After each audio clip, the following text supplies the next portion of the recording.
അസ്സലാമു അലൈക്കും വറഹ്മത്തുള്ളാഹി വബറകാതുഹു. അൽഹംദുലില്ലാഹി റബ്ബിൽ ആലമീൻ.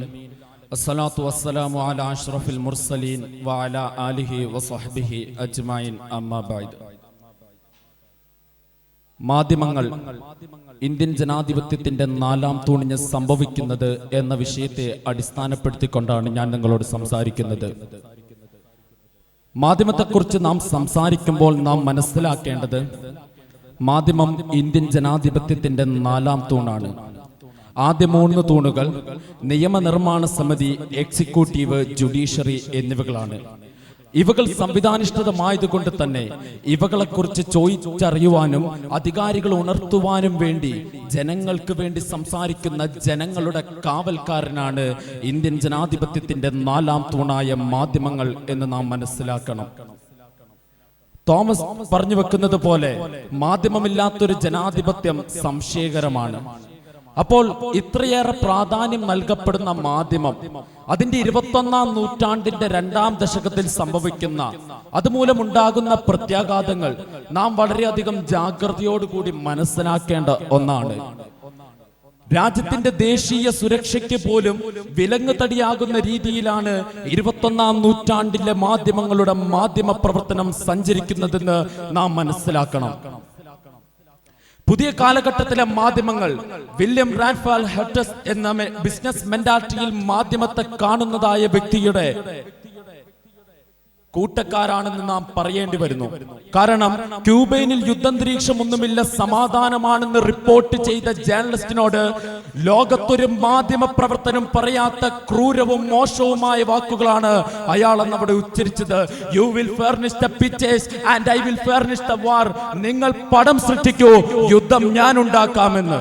യുദ്ധമില്ലാത്ത സ്ഥലത്ത് യുദ്ധം ഉണ്ടാക്കാനും അതുമൂലം ജനങ്ങൾക്കും സമൂഹത്തിനും എത്ര പ്രശ്നങ്ങൾ ഉണ്ടായാലും എന്തൊക്കെ ബുദ്ധിമുട്ട് വന്നാലും തന്റെ മാധ്യമത്തിന് നിലനിൽപ്പുണ്ടാകണം, അതിന്റെ റേറ്റിംഗ് വർദ്ധിപ്പിക്കണം എന്ന് വിചാരിക്കുന്ന അയാളുടെ സ്വഭാവക്കാരാണ് പുതിയ കാലഘട്ടത്തിലെ മാധ്യമങ്ങൾ എന്ന് നാം മനസ്സിലാക്കേണ്ടതുണ്ട്. രാജ്യത്തിന്റെ സംയമനവും മിതത്വവും വലിച്ചെറിയുകയാണ് ഈ കാലഘട്ടത്തിലെ മാധ്യമങ്ങൾ ചെയ്യുന്നത്. യുദ്ധങ്ങളില്ലാത്ത സ്ഥലത്ത് യുദ്ധമുണ്ടാക്കുന്ന രീതിയിലുള്ള അവസരങ്ങൾ ഉണ്ടാക്കുന്ന രീതിയിൽ ന്യൂസ് മുറികളിൽ നിന്നും എൻകൗണ്ടറുകളിൽ നിന്നും മാരകശേഷിയുള്ള മിസൈലുകൾ പോലെ സമൂഹത്തിലേക്ക് വിപത്തുകൾ വർഷിപ്പിക്കുകയാണ് ഈ കാലഘട്ടത്തിലെ മാധ്യമങ്ങൾ.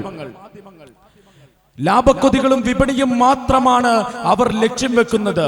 ഇത്രയും അനസ്ഥത ഇറങ്ങേറേണ്ട മേഖലയല്ലിത്.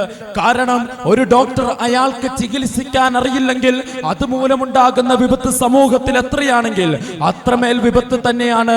തങ്ങൾ നൽകുന്ന വാർത്ത വ്യാജമാണെങ്കിൽ അതുമൂലം സമൂഹത്തിൽ വലിയ പ്രത്യാഘാതങ്ങൾ ഉണ്ടാക്കാൻ സാധിക്കുന്നു.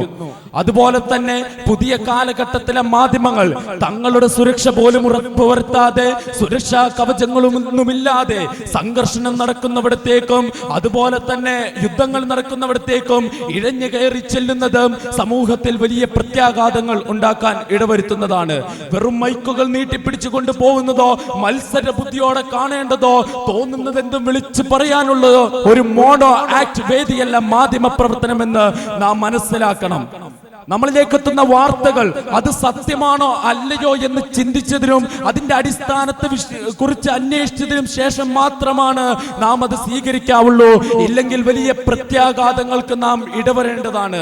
ഈ കാലഘട്ടത്തിലെ മാധ്യമങ്ങൾ എന്ന് പറയുന്നത് ദേശത്തിന്റെ സംരക്ഷണത്തിന് വേണ്ടി ഇന്ത്യൻ ജനാധിപത്യത്തിന്റെ നാലാം തൂണായി എണ്ണപ്പെടുന്ന മാധ്യമങ്ങൾ ഇന്ന് ജനാധിപത്യത്തിന്, ഇന്ന് ഇന്ത്യൻ രാഷ്ട്രത്തെ അപകട നിലയിലേക്ക് എത്തിക്കുന്ന രീതിയിലേക്കാണ് ഇന്നത്തെ മാധ്യമങ്ങളുടെ സഞ്ചാരമെന്ന് നാം മനസ്സിലാക്കണം. മാധ്യമങ്ങൾ യഥാർത്ഥത്തിൽ ഇന്ത്യൻ ജനാധിപത്യത്തിന്റെ നാലാം തൂണായി ഈ മാധ്യമങ്ങൾ എണ്ണപ്പെടുന്നതിൽ വലിയൊരു അർത്ഥമുണ്ട്. മാധ്യമങ്ങൾ എന്നത് കണ്ണാടിയാണ്, സത്യത്തെ കാട്ടാനുള്ള കണ്ണാടി, അല്ലാണ്ട് സത്യത്തെ മറയ്ക്കാനുള്ള കണ്ണാടിയല്ല. അധികാരികളെ അവരുടെ അധികാരത്തെ ഉണർത്തുവാനും ജനങ്ങളുടെ നീതി നടപ്പിലാക്കുവാനും വേണ്ടി ജനങ്ങൾക്ക് വേണ്ടി സംസാരിക്കുന്നത് ആണ് മാധ്യമം എന്ന് പറയുന്നത്. അല്ലാതെ ജനങ്ങളുടെ അവകാശങ്ങൾ തടഞ്ഞു വെക്കുന്നതല്ല മാധ്യമം. ഈ രീതിയിലൊക്കെ വന്നാൽ മാത്രമാണ് ഇന്ത്യൻ ജനാധിപത്യത്തിന്റെ നാലാം തൂണായി മാധ്യമത്തെ എണ്ണപ്പെടുന്നതിൽ അർത്ഥമുള്ളൂ എന്ന് നാം മനസ്സിലാക്കണം എന്ന് പറഞ്ഞുകൊണ്ട് എന്റെ വാക്കുകൾ അവസാനിപ്പിക്കുന്നു. വാഖിറു ദഅവാന അൽഹംദുലില്ലാഹി റബ്ബിൽ ആലമീൻ. അസ്സലാമു അലൈക്കും വറഹ്മത്തുള്ളാഹി വബറകാതുഹു. വരുന്നു.